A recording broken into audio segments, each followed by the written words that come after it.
देखु मु तो भावुची सरकार को आसला परे 7 मास भितरे मोहन सरकार जो तांकर नुआ परिभाषा सृष्टि करिसेंती मोहन माझी बदल रे महंगा माड़ सरकार रो परिभाषा सृष्टि करिसेंती काली से संपर्क रे बिजु जनता दल तांको सचेतन कर देछि।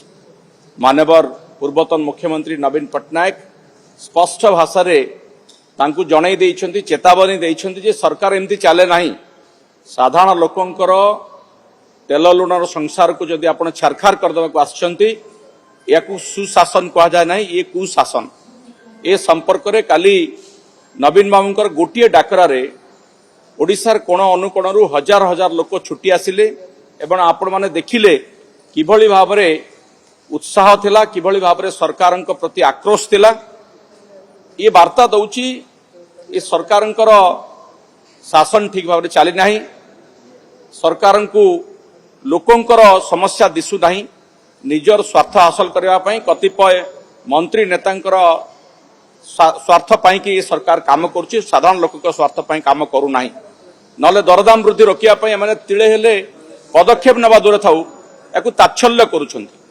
तो ए संपर्क रे आमे सचेतन करिछु, आशा करूछु सरकारंकर ए जो कुंभकर्ण निद्रा रे सोइछंती से निद भांगिबो एवं मोहन सरकार जोथि पई आछंती लोके तांको जोथि पई जितेइछंती सेथि पई लोकंक पई काम करिवे, नहले लोक तांकर जवाब देबे। देखंतु 6 मास भितरे सरकार जदि शिल्प मंत्री बा शिल्प विभाग जदि कथा कहउतबो ताले मु भाबिबी जे सरकारक पाखरे किछि तथ्य नाही बा तथ्य थाई कि मध्ये से माने से तथ्य को लुचौछंती एवं ओडिशार जनसाधारण को भ्रमित करूछंती।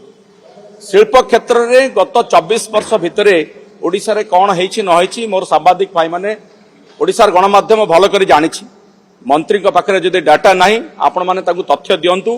कोनसी सरकार 6 मास भितरे शिल्पानुष्ठान प्रतिष्ठा करि पारंती नाही कि एमओयू साइन करि पारंती नाही कि लोकन को नियुक्ति देई पारंती नाही। आज जो नियुक्ति होउची बा जो एमओयू साइन हेइथिला से पूर्व सरकार समय हेइथिला।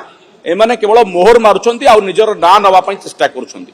जेमति आपण देखिचंती विभिन्न जगह रे रंग बदला है कि होर्डिंग लागिछि, पूर्व सरकार रो प्रकल्प गुडी करे होर्डिंग लगी ना नवा को चेष्टा करूचंती।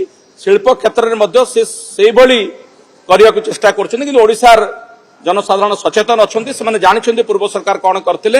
ए सरकार मु ताकू परामर्श देबी से माने नवीन बाबूंकर पदांक अनुसरण करंतु, ओडिशा को शिल्प समृद्ध करिया पई चेष्टा करंतु, तो लोके खुशी हेबे। नहले एभली मिछा कथा कहि भ्रमित कले लोके तार उचित जवाब देबे।